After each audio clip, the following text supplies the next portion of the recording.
Estuvo bien la presentación, eso es lo que hacen exactamente en Tribu, ¿no?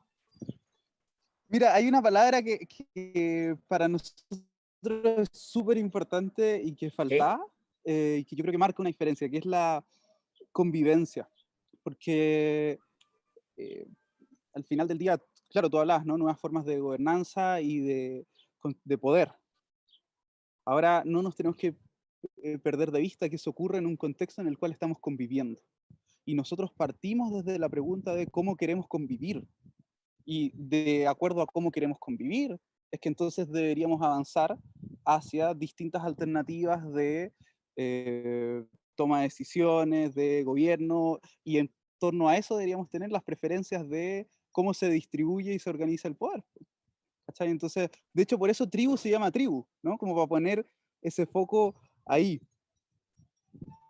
Oye, Tomás, me acuerdo que tú me invitaste hace será un par de años, quizás Enero 3 años, a un 2018. seminario donde venía, enero de 2018, donde vino gente del mundo académico, de más top del mundo, que venía a contarnos sus investigaciones en esta materia, y vimos distintas cuestiones. Una, por ejemplo, lo que me quedó dando vuelta, era el tema de la medida en que decidamos mantener el tema de las elecciones populares, ¿no? Incorporarle algo que es fundamental, que es la deliberación, porque hoy día el único instrumento para ir sondeando opinión pública y para ir construyendo realidad son las encuestas. Y las encuestas son finalmente la foto de un prejuicio que tiene alguien. Es decir, y el encuestador te pregunta a Tomás González, ¿tú estás a favor o en contra del aborto? Y no responde a favor o en contra. Pero probablemente tú no has deliberado con otros en general, no tú, digo, la gran masa de los ciudadanos.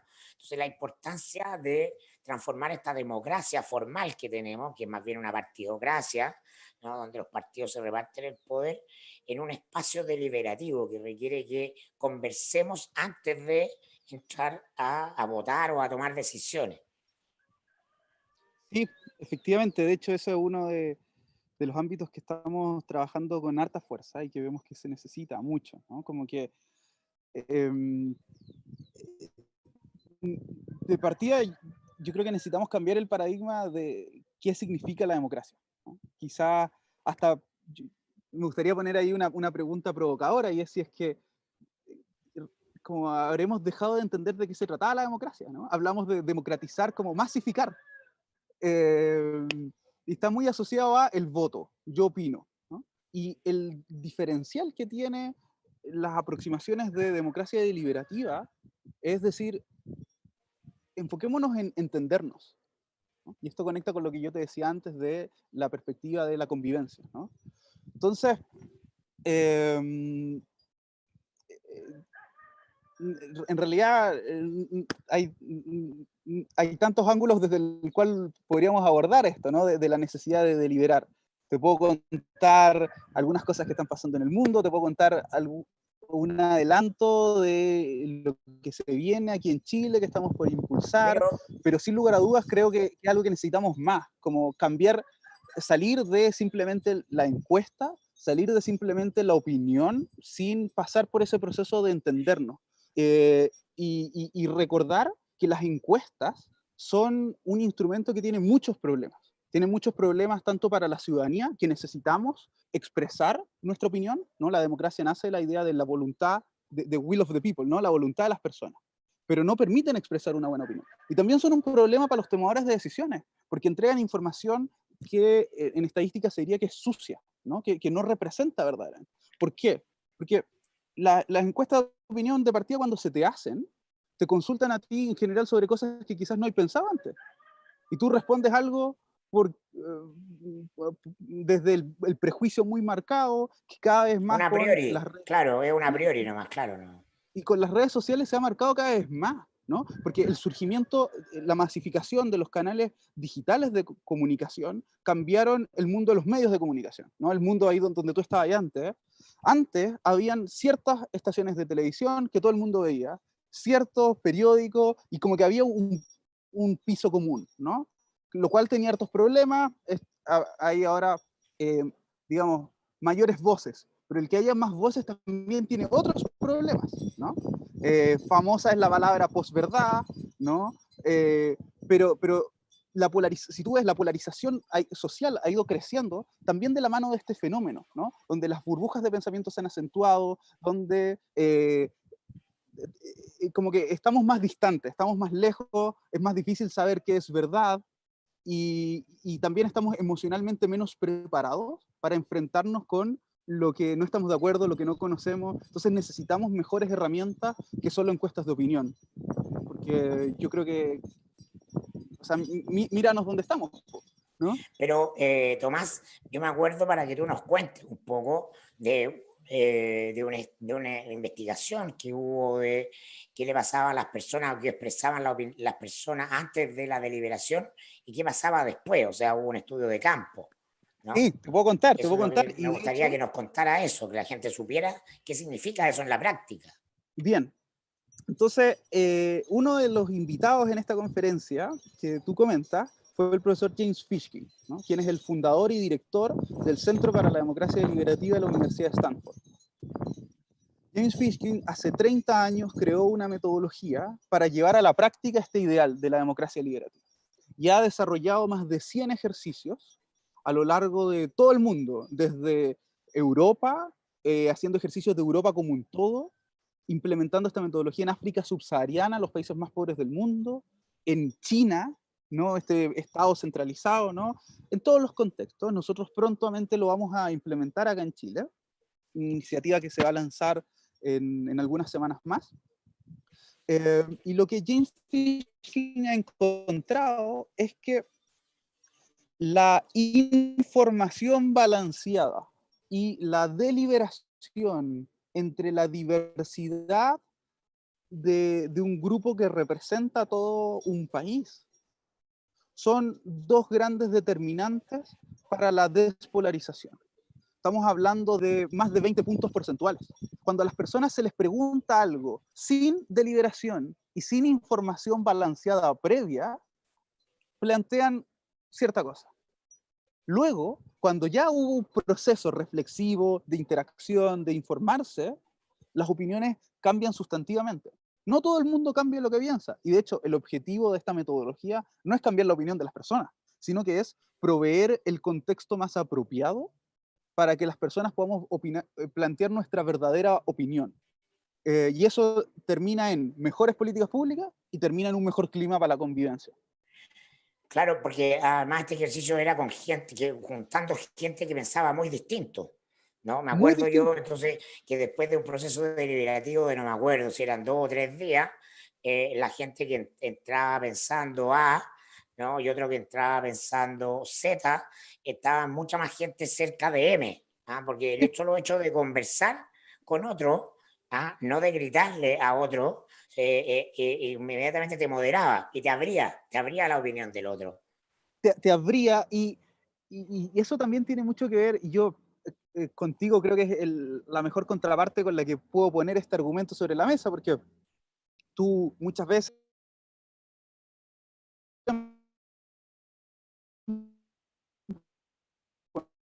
no, no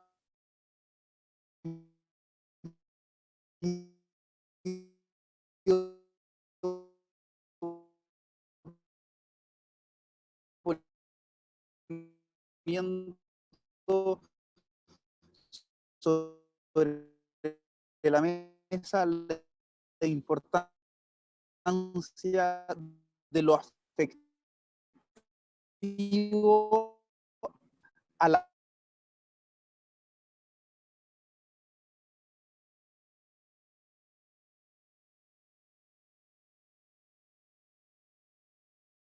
A ver, muchas personas preguntarían, pero bueno, ¿cómo van a estar personas que no tienen, ¿no es cierto?, una formación previa, que no son economistas o no son abogados, ese tipo de cosas, discutiendo sobre asuntos públicos, ¿no? De los que quizás no entienden. Y es por eso que hay un trabajo de proveer información previo, que es muy importante, pero, perdón, se me está yendo un poco la idea y para volver y darte el pase así me rescatas, lo que quiero decir es que este proceso se ha utilizado para discutir de todo, reformas constitucionales, decisiones sobre estaciones de energía nuclear, políticas de salud, de economía, está también el apoyo de la Universidad Católica y se están sumando otras universidades, si bien la Universidad de Chile es un partner muy, muy importante, junto con la Universidad de Stanford.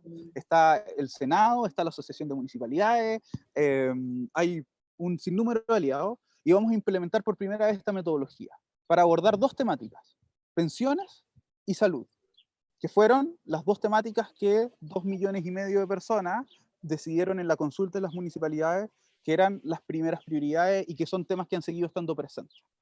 En ese proceso, un grupo de alrededor de 400 personas van a participar de estas jornadas de deliberación. 400 chilenos elegidos por sorteo. Sí. De hecho, cualquiera de las personas que esté oyendo o viendo esta entrevista en este momento podría ser seleccionada, podría recibir una carta y desde ya los invito a aceptar y participar. ¿Cuál es la ventaja en toda esta crisis que estamos teniendo de la democracia representativa de empezar a explorar el sorteo? El sorteo como un mecanismo de elección de autoridades agotados, porque uno de mis juicios de los principales problemas de esta democracia que está muriendo es el de los políticos profesionales, ¿no? Aquellas personas que tienen puestos los incentivos no en resolver asuntos comunes, sino en hacer carrera, en definitiva. Y la queja contra los mismos de siempre, en el fondo, es una queja contra un sistema que se organiza sobre la base de profesionalizar la actividad de la representación.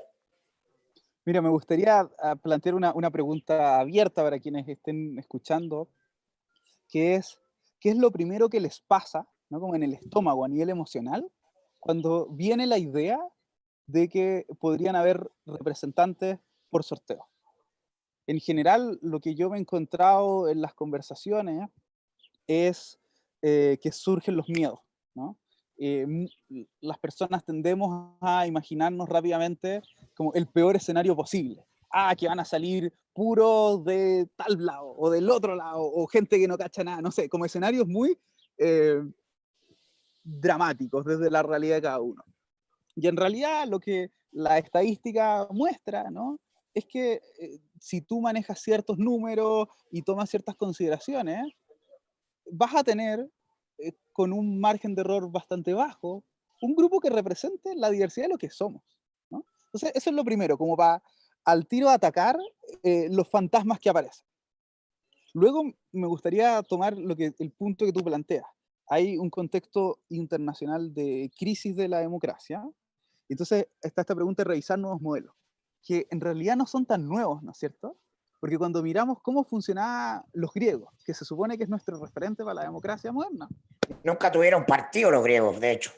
Los griegos usaban ampliamente el proceso de seleccionar representantes por sorteo. De hecho, crearon una máquina que llamaron el cleroterión.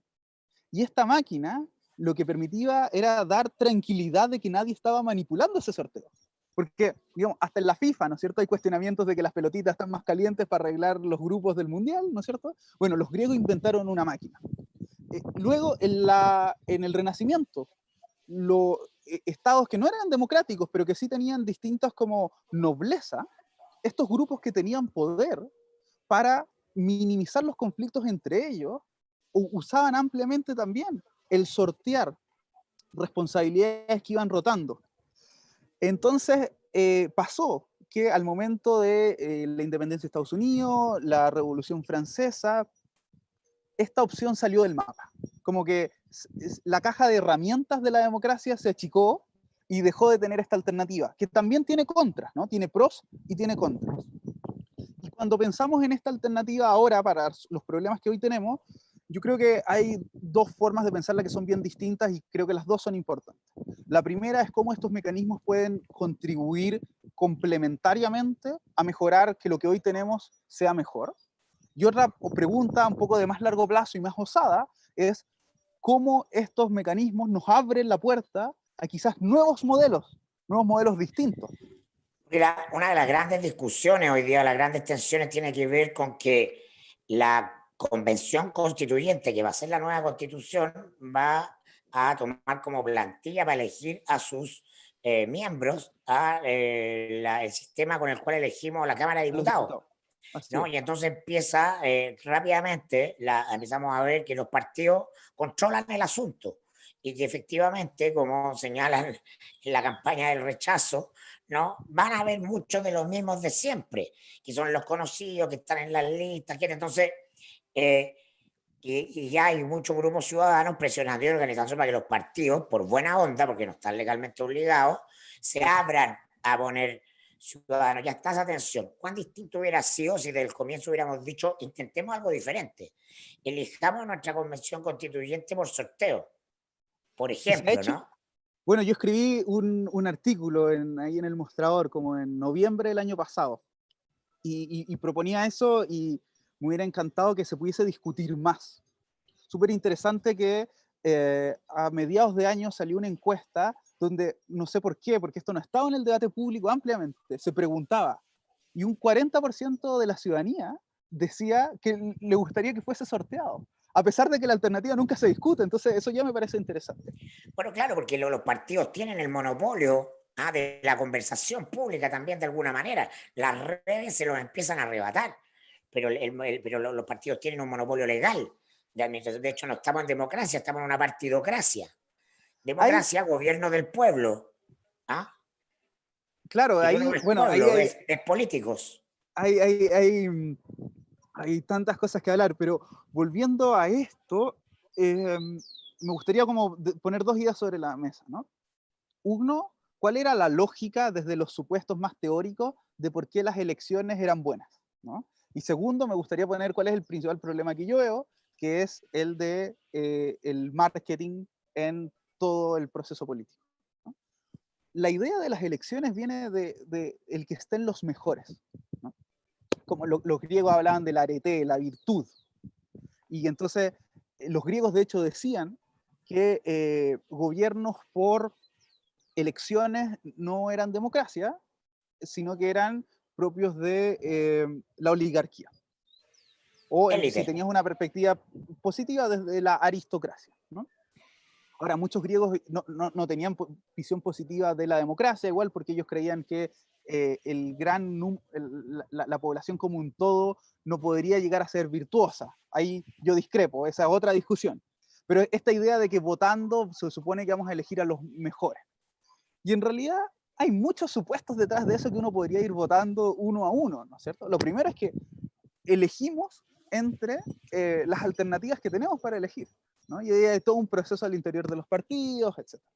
Y luego el proceso eleccionario requiere todo un gran sistema, ¿no? Lo que en algunos espacios llaman las máquinas electorales, desde el conocimiento del marketing hasta redes territoriales para poder desplegarte, un sinnúmero de cosas. Ser Y el problema, masivamente conocido que es salir en la televisión. Y salir en la televisión significa pasar el filtro de los grupos que controlan la televisión.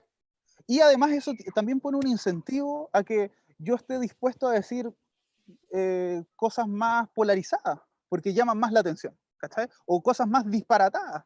Eh, Al final, el problema que yo veo es que hay ciertas carencias estructurales en el funcionamiento de nuestro sistema político que son incentivos perversos. Incentivos a quienes quieren ocupar cargos de representación a estar en un concurso de popularidad, más que en un concurso de verdadero planteamiento de ideas, desde como que los partidos políticos ya no representan filosofía política, por ejemplo, ¿no? Como que no hay lineamientos en ese sentido, porque el marketing cada vez tiene un peso más fuerte. Y ahí hay experiencias en otras partes, y creo que fue Irlanda, ¿no? Quien hizo una convención eh, con lo que ahora llamaríamos convencionales, pero elegidos al azar. Hay algunos estados dentro de Canadá, Columbia Británica, me acuerdo, el otro no lo tengo presente en este momento, hay algunas experiencias. Y además están todos los casos de lo que ha trabajado el profesor Fishkin con estos otros procesos que han acompañado. En Mongolia, por ejemplo, Mirko, para conectar con lo de Fishkin que tú me preguntas al principio, tuvieron tan buenas experiencias en la ciudad capital con esta metodología de democracia deliberativa, que luego lo incorporaron por ley como un requisito. si es que alguna vez querían hacer una modificación a la Constitución, tenían que utilizar esta metodología. Y hace un par de años pasó que se planteó una modificación a la Constitución, se convocó todo este proceso, 700 personas de todo el país fueron reunidas, aleatoriamente seleccionadas, y se tuvo un proceso que fue muy positivo y que logró también ser más amplio, ¿no? Tenemos un desafío de legitimidad para el proceso que sigue, y es algo que a mí me preocupa, de hecho, ¿no? Claro, Ahora, pues creo... si lo hacen 155 gallos que básicamente están elegidos en listas de partido, el resultado va a ser impugnado por la forma, más que por el fondo, nuevamente. Y yo siento que lamentablemente nos hemos quedado cortos por... quizás tiene un poco que ver con la cultura nuestra, ¿no? La cultura de Chile. De que somos poco abiertos a lo nuevo. En Tribu, una de las cosas que nos hemos propuesto, ¿no? Es como expandir los límites de la imaginación, ¿no? Con lo que pensamos lo posible. Y en realidad, este proceso tan importante lo barajamos desde lo que ya conocíamos, y como que hay ciertos problemas que asumíamos que los que íbamos a tener y que no había nada que hacer. Ahora ya estamos muy avanzados, ¿no? Ya estamos a días del plebiscito. Sí creo que sería súper importante pensar qué otras instancias se podrían... Se va a necesitar mucho más diálogo y mucho más construcción colectiva, además de lo que sea solo la convención constituyente, mixta o no mixta, si es que se vota por una nueva constitución, que todo dice que así va a ser, ¿no? Claro, porque hay un presupuesto que es mucho más de fondo, a mi juicio, en esta crisis, y que pocos lo ven, que tiene que ver con que seguimos pensando que la mayoría de nosotros tiene que entregarle el poder a otro.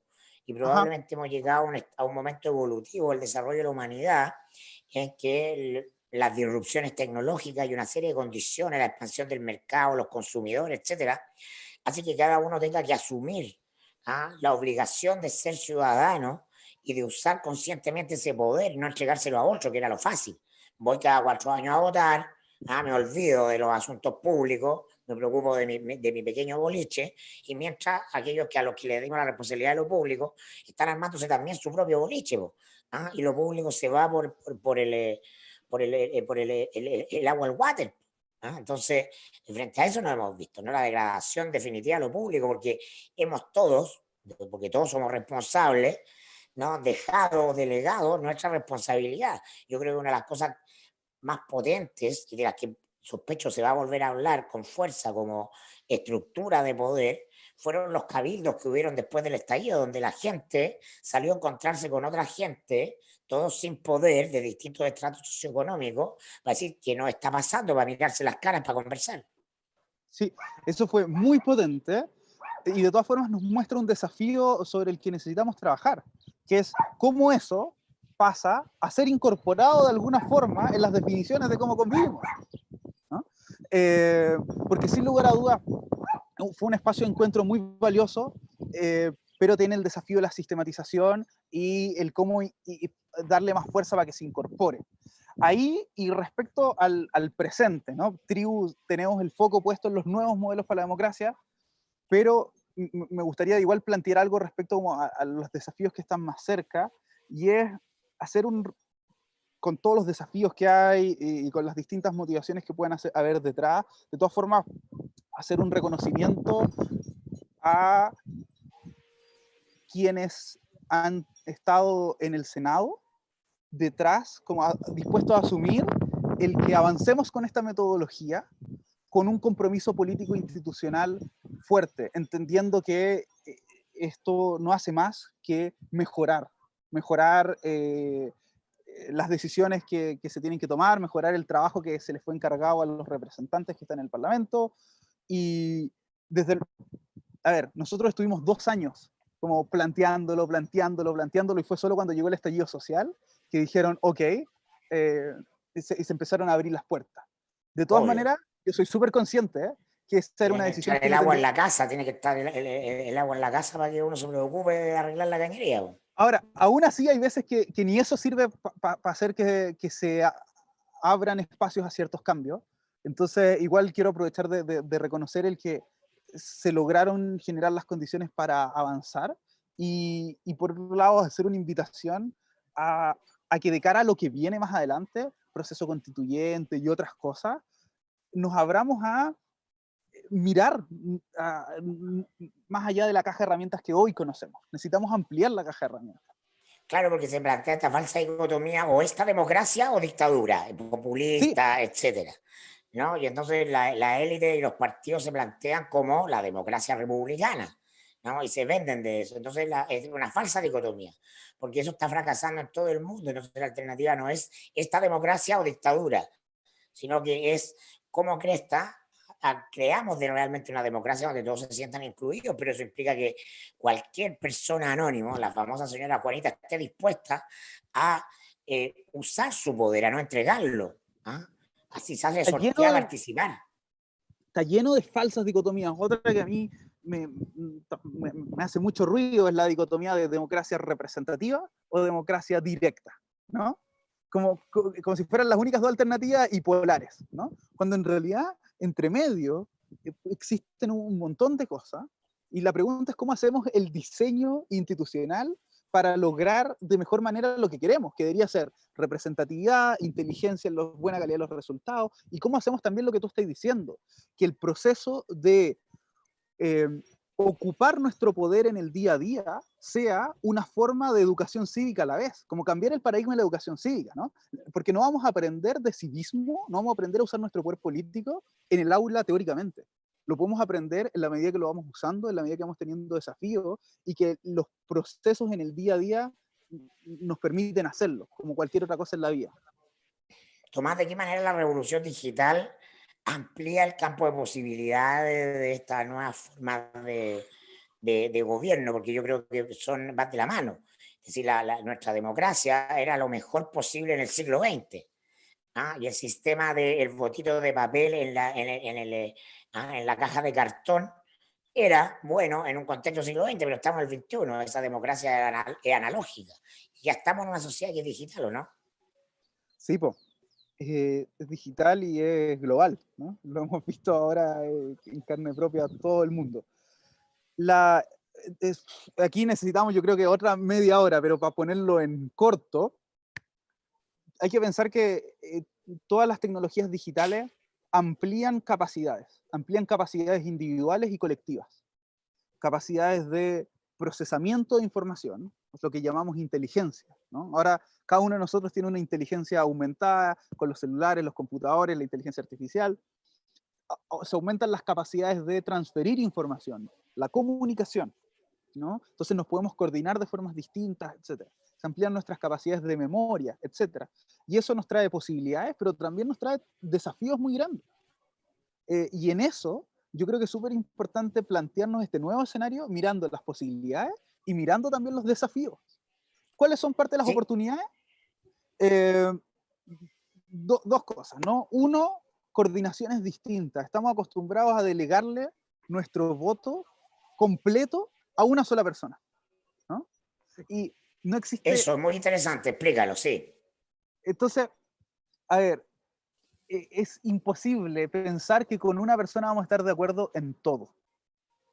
Y en ese seminario en el que tú estuviste invitado también, ¿no es cierto?, nos acompañó Brian Ford, el creador en el año 2002 de un concepto que se ha ido conociendo popularmente como democracia líquida. Él en su momento le puso otro nombre, democracia delegativa, y él decía, ¿cómo podemos buscar un punto medio entre la democracia directa y la democracia representativa?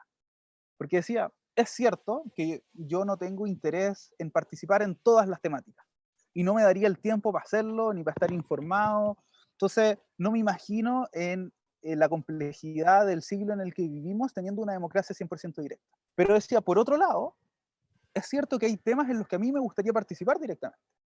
Y hay otros en los que me gustaría delegarle algo a una persona y solamente algunas cosas. Y otras cosas delegárselas a otra persona. Y otras cosas delegárselas a otra persona, ¿no? Claro, ir a votar para elegir un diputado, por ejemplo, en un congreso que va a arreglar el problema de la educación. ¿Ah? Y votar por otro que va a arreglar el problema, no sé, pues, del modelo económico. Claro, y eso en las No tienen tecnologías, no tienen que ser la misma persona. no tiene por qué ser la misma persona, ¿eh? Y eso en las tecnologías del siglo XVIII era imposible, porque hubiéramos tenido que estar votando como por distintos congresos paralelos. Y no era implementable. Pero hoy, con las tecnologías, ¿no es cierto?, que tenemos disponibles, hay formas de organización que pueden ser mucho más dinámicas y más complejas. También trae aparejado problemas, ¿no? Porque, de Bueno, vuelta, y ni hablar el Zoom, po, o sea, ya podemos armar congresos de 1000 personas deliberando por Zoom. total. Ahora, ¿qué problemas siguen estando presentes? Hoy, recién hablábamos del problema del peso del marketing en las elecciones. Bueno, si el nuevo sistema no lo diseñamos bien con calma, podríamos tener un fenómeno donde el marketing ya deja de estar enfocado en los candidatos y pasa a estar enfocado muy fuerte en las campañas de las propuestas, ¿no? Entonces, igual tú tendrías como unas olas como los pánicos en las bolsas, podría pasar lo mismo, ¿no? Entonces, de vuelta aquí, y el foco nuestro siempre es poner los temas sobre la mesa con toda su complejidad, porque hay pros y hay contras. Pero un sistema más complejo en su organización permite, sin lugar a dudas, llegar a resultados más representativos y también de mejor calidad. Habrían personas con mayor competencia técnica, habrían personas más cercanas,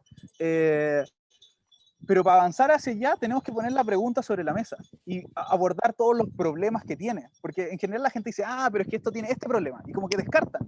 Le exigimos mucho más a lo nuevo que a lo que ya tenemos. Y eso es muy loco de nuestra psicología, ¿no? En vez de decir, esto es interesante, tiene este problema que es serio, bueno, miremos el problema de esto. Y eso es un poco el trabajo que nosotros buscamos hacer. Y así lo mismo con otras cosas. Había gente preguntando cómo podía participar en este sorteo del Senado que va a deliberar los temas de salud y reforma previsional. Sospecho que no hay que hacer nada porque es sorteo, po.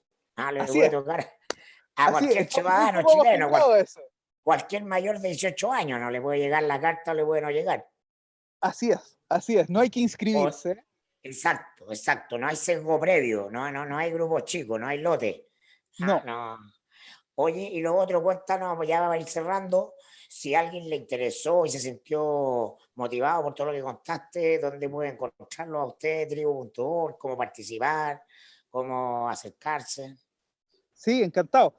La página web de la fundación es tribu.ong, no ORG como tradicionalmente, Ya, ok. tribu.ong, el Twitter tribu.ong, y también si quieren pueden mandar un correo con preguntas a hola@tribu.ong, encantados les respondemos. Estamos haciendo los esfuerzos para ir subiendo cada vez más material, ir sacando publicaciones. Hemos sido una organización que hasta el momento habla poco, pero ha estado más en el hacer. Y ahora que ya estamos más contentos con lo que hemos ido haciendo, estamos procurando empezar a compartir más. Así que por favor, contáctenos, felices con propuestas, con críticas, con lo que quieran. Y feliz de volver a conversar en cualquier lugar, en cualquier espacio, Mirko. No, pues gracias a ti, Tomás, y encantado de este espacio que tenemos acá para ir promoviendo otras miradas, gente de carne y hueso que está conversando en otro registro, que no está en la pelotudez y del Frente Amplio va o no a la primaria de la oposición de gobernadores y alcaldes, porque tenemos problemas serios, y problemas serios y nuevos requieren pensar de otra manera, mirar de otros lugares y no seguir repitiendo la misma monserga de siempre. Así que gracias por tu tiempo, como siempre, Tomás, y gracias a ustedes también por habernos seguido, y a Laura, por supuesto, la red social donde todo es política. Gracias. Nos vemos. Chao. Chao.